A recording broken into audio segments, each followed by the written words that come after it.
Welcome back to the Channel 9 set here at Microsoft Ignite in New Zealand. I've got a special treat. I don't know if she's going to spontaneously combust on the couch or not from pure excitement. Massive puff of purple. I'm just glad you're not playing Pokemon Go to figure out what's coming up next. No, I've been really good. I haven't played much Pokemon Go at the moment. I've been really good. You've been working. Phone battery. So I'm joined by Jess Dodson. Yes. Did I get it right? Yes. I was saying her name wrong for the longest time, and she finally was polite enough to correct me.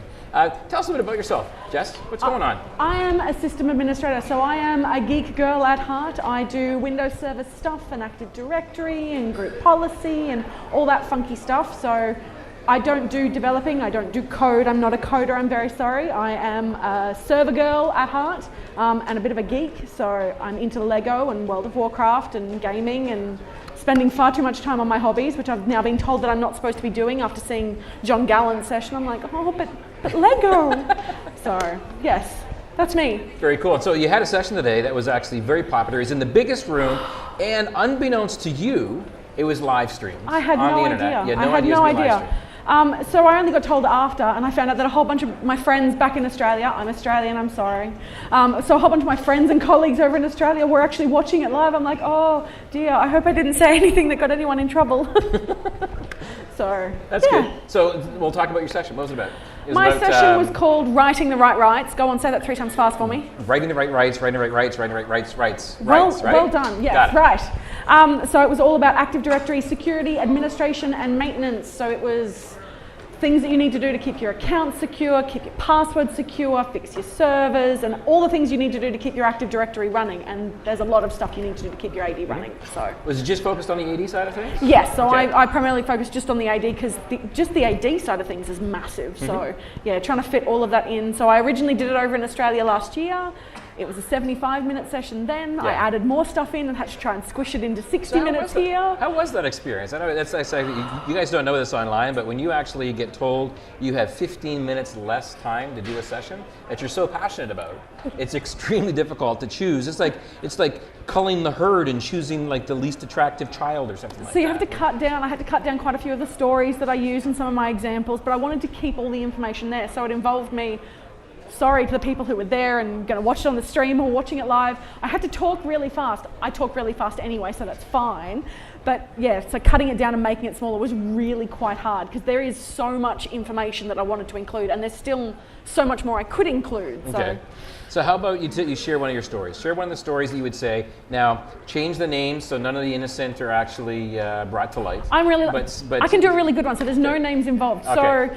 So 2 years ago, I was decommissioning a Server 2003 domain. Okay. And 2 years ago? 2 years ago, getting rid of 2003. When it was already out of support? No, I didn't go out of support until last year, remember? Okay. So close. 2015, it went out of support. Close. So I was getting rid of a 2003 domain, and feel free, if you want to hear me rant for like 3 hours, come and speak to me about getting rid of Server 2003. More than happy to rant for a while. But I was getting rid of it, and I thought while I'm checking this out and getting rid of it, I'll take a look and see how many domain admins there are. Oh yeah? 60. Just Six on zero, that one domain, just on this one domain. I'm like, there's no way that many people need to be domain admins. No, bad idea. It makes things simpler, doesn't it? Give everyone domain admin for everybody. So yes, so that was fun. So I want to know, what was the after effect of having that particular domain decommissioned? How did those 60 people possibly survive? How did they live without having domain admin access? Well, that's the problem. I mean, when you've got that many domain admins, most of the time they don't need it. They're not even using those rights. Right. So when you put them into a domain where they don't have any admin rights and you've given them the right permissions, you've done the right delegation, all that kind of stuff, they don't even notice that there's been an issue. They don't notice that there's been any change to what rights they have at all because they never needed it in the first place. Okay. So no problems at all. Cut down from 60. I think we've got 9 now. Okay. Tops, which is pretty good. Nice. Few more than we probably need. Okay, so that was a nice, simple story to be able to say just how successful it was. Yes. What about the horror story where it's still not fixed yet? You have one of those that's kind of current? That's currently still grating away at your soul? So I am big on getting rid of old stuff, as we were talking about before, the getting rid of your technical debt. Yeah. So we still have a Server 2003 server in the environment that I look after at the moment, and I've been pushing and pushing and pushing. I've now been called the server nag, which is not a great term to have applied to you, but I am the server nag that sends off emails and phone calls and all that kind of stuff to the people who are looking after this box going, can we get rid of it yet? Can we get rid of it yet? Can we get rid of it yet? can we turn it off at least? So I was able to turn it off about 2 months ago. Mm-hmm. Yes. So hopefully, fingers crossed, by the end of this year, we'll actually be able to get rid of it. But it's just one of those niggling, annoying ones. So it's sitting there in an off state, just in case for some reason. It's just it still needs to annoying be me, there. like in the corner of my eye. I know it's there. Yeah, so I can feel your pain for Yes. that one there for sure. Now, Very frustrating. what happens when you write the rights and you pay down the technical debts? Do you feel like this level of burden has been lifted from your shoulders? You do, from the, because from then the you- IT department's shoulders, or what? You get to play with new stuff. Okay. So, like I was saying to you before, you can't play with new and shiny until you've fixed all the old and busted. So once you've fixed all the old and busted and things are ticking over and you're keeping an eye on it and all your maintenance is working fine and you've secured everything, you then get to play with the new stuff. So I got the privilege of being able to upgrade all of our domain controllers to Server 2012 R2 and upgrade our functional level, which was really awesome. And then Microsoft brought out Windows Server 2016, so now I'm going to have to go back and do that all again. So yeah, you get to play with all the new cool shiny things. And supposedly when you get to the more new cool shiny things and then even newer stuff comes out, it does make the transition easier. It does. It does. It's the really old stuff that makes it difficult. If you've done it properly the first time and you've documented how to do it, Documentation, what's big, that? What are you talking about? Big, do documentation. So if you've documented it properly, it means that you can then go, well, we're going to do this again. And because we've already written down how we want to do it, we know exactly what we need to do. So that's going to make things much easier. Okay. So I've got to inquire, first of all, a little bit of the backstory for what it is. So Jess has a very interesting Twitter handle. Do you want to share with if people want to get a hold of you on Twitter to be able to say anything? Absolutely. So if people want to, come and chat to me, feel free to hit me up on Twitter. So I am at girlgerms. Girl Germs. Girl Germs, yes. It's a classic handle. There has to be a story It's very associated with identifiable. So it actually goes back to when I first started in IT. Oh yeah? So when I first joined my very first IT job, I was the only female in their IT ops area. And when I first joined, a lot of the guys that were in the team were a little bit sort of hesitant and weren't sure about me. So I got my special OU where I could do stuff inside the domain, and it was called Girl Germs because I was the only one in this OU. And I was a little bit offended, so I'm like, oh, you're segregating me, I'm a girl, that's not very nice. But then I kind of embraced it. I'm like, no, Girl Germs, that's awesome. I'm taking that and I'm claiming it as my own. So I've kind of kept that going on now for I think it's been about 12 years. Yeah? So yes, that's where it comes from. And I'm trying to remember, you actually have a blog you write a lot of the stuff down on as well. Yes. Some of them are, again, I'm going to say abstracted or sanitized so that the innocent can remain anonymous. Unnamed, yes. Yes. But what are some of the things you've been writing about on there recently?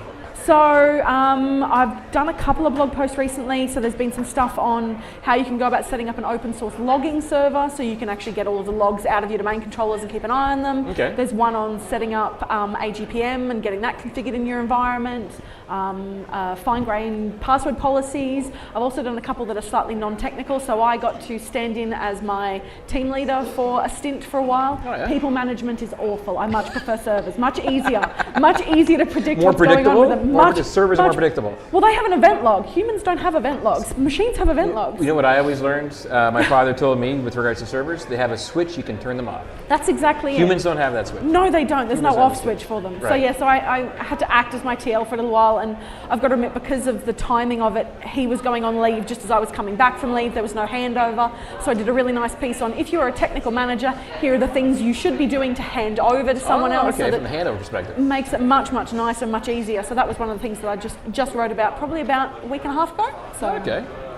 Very nice. yes, Good stuff. girl-germs.com. I haven't managed to snag girlgerms.com. I'm trying to find it if I can. Someone else has already been squatting on that one, I assume. Absolutely. I'm trying to hunt up who it is. If anyone That's knows who crazy. it is, feel free to let me know. There's this I'd love who to know. is utility you can use to be able to find it. I've hunted them. I can't get hold of them. No? Yeah. I'm like, I will buy it off you. Nastiness. Yes. It's craziness. They're just being so bad, squatting on that particular domain name.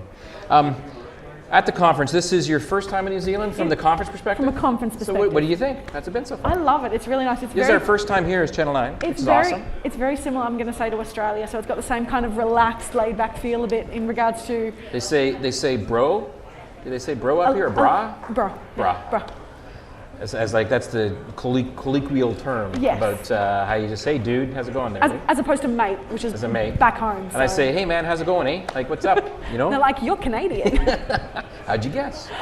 Well, I've been really lucky. So I've had a lot of people come up to me and say, so whereabouts in New Zealand are you from? And I'm like, oh, you think I'm one of you? That's lovely. But no, I'm back in Brisbane in Australia. So I've been to the Gold Coast TechEds and Ignites a couple of times now. But this is my first time coming to a TechEd or an Ignite over here in New Zealand. That's lovely. I've really liked it. They put you in the largest room. So I know that you're a relatively new speaker for doing things, and so congratulations on surviving trial by fire on like one of the largest rooms that are in here. Thank you. And also without being known that you're on the live stream as well. Yes. But what was it like on the big room? Was it absolutely earth-shatteringly terrifying? You just kind of like close your eyes, take a moment, and then jump in? How'd you handle it? A little bit. So it was a little bit terrifying. I've got to admit, seeing all those faces, and I'm like, oh my god. Please don't stuff this up. So yeah, no, it was a little bit terrifying, but at the same time, it's really good that so many people wanted to come and get information, and that I was teaching them something that maybe they didn't know, or giving them sort of the feedback that they needed, that yes, they're doing the right thing in their environment, so they can take that back and point to their manager and say, look, this lady said I am doing the right thing. Great. We are doing the right thing. That's good. So no, that was really good. And I've got some great feedback. So I had quite a few people come up to me afterwards and say, great session, learned something. Now I'm terrified. I've got lots that I have to go back and fix. Here's my laundry list of things to do. This is all your fault. Nice. So yeah, no, it was really good. You bring up a good point though, like a laundry list of things to do. If you had Gentleman X come up to you and say, hey, I've got all the stuff that's going on in my environment, I got to be able to clean this up, and according to you, I should be doing the following things. What would be like your top 5 things if you just inherited a new system you know nothing about? What would be the top 5 things that you'd recommend that they go and take a look at to see if it needs to be cleaned up? Running a DC diag so that you can work out what's going on in the environment, what's broken, what's not. DC diag. Yeah, DC diag. I love that tool. /C, do the comprehensive one. Separating your admin accounts, that's probably the biggest one for me. So in my environment, I've helped put that in place. It took us like 2.5 years to get there, but it was a long, hard slog that was worthwhile. So making sure that all of your administrative accounts are separated out. You're not doing admin stuff with your normal user account. Right. That's probably my biggest tip. Going through your password vault, making sure you don't have default passwords being used. And I realise that sounds very common sensey, but as you said, we inherit environments, and often we don't realise what's been put in place before we've got there. So checking that and making sure that we've got no default passwords in there, and getting your service accounts out of your domain admins group. That's probably my big I can't believe someone still does that. That's kind of crazy, but yes, yes, it doesn't need to be there. Craziness. Yes. Good top 5 tips. Yes. If you can give someone advice for wanting to learn how to get up and talk and speak in front of people, just do public it. speaking advice, how would you suggest? Just do it. Yeah? Go off to user groups, definitely. So I found it enjoyable yet terrifying at the same time. If you're an introvert, maybe not so much, but if you actually like speaking to people and you want to teach people and you want to help people, public speaking's been great. I've really enjoyed it. Good. But yeah, so go to user groups, see if someone will recommend you to speak at a user group, and then maybe come along to one of these conferences, submit an abstract, and see if someone likes what you got to say. Oh yeah? Very nice. Any closing thoughts, some parting wisdom you wanted to share with the folks? What do you think? Yes. The camera is yours. So my big bugbear at the moment is I hear a lot in these conferences about developers and coding and all that kind of stuff. Now I am a sysadmin. I don't code. I find that really scary. Many keyboards died to bring us this information, yes. Nice. So developers are great, but developers can't do what they need to do if they don't have infrastructure people like me looking after the tin that sits behind what they're coding on. So sysadmins are people too, so think about us when you're talking about IT people and careers in IT and what you want to do. So it's not just about coding. There are other avenues to get into if you're not a coder. Absolutely. That's my big one. Definitely agree with that. I approve of that message. Yes. That's nice. The next session coming up is going to be actually an interesting one. It's going to be talking about DevOps and the modern IT Pro. Yes. Kind of cool stuff on the live stream coming up just after this particular session. Do you work in a DevOps environment at all? Do you have to deal with developers, or are you just strictly infrastructure type? No, we do have to deal with developers occasionally, but it's kind of never the twain shall meet. So the developers and IT pros, and that's just the way it goes. But so I wouldn't say you're an advanced DevOps kind of shop at this point in time. But we are getting better. So we are trying to get more out of the developers, and they're trying to get more out of us. So it is becoming a bit more collaborative. Oh yeah? Yes. Good. Very, very good. Yes. I think we're just about out of time, my friends. I'm looking over the clock to make sure that we got something left. No, he's not quite ready just yet. So this is where I'm getting the old stretch sign to keep things going. We need to talk about more.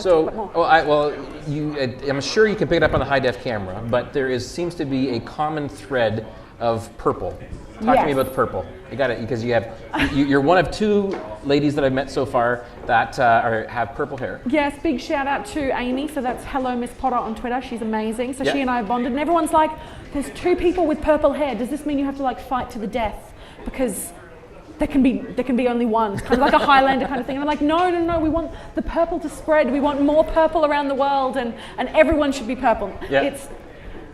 I like purple. Purple, it was just a whim before I turned 30. I thought, yeah, I'll go and dye my hair a really cool color. So I went and dyed my hair purple, and that's just the way it goes. So, Nice. Yep. Well, excellent. Thank you very much for joining us. I appreciate you coming down Thank and you. joining us on the Channel 9 studio. Coming up next is IT DevOps, the modern IT professional, we believe, on the live stream. Thanks for joining us, and see you after the break.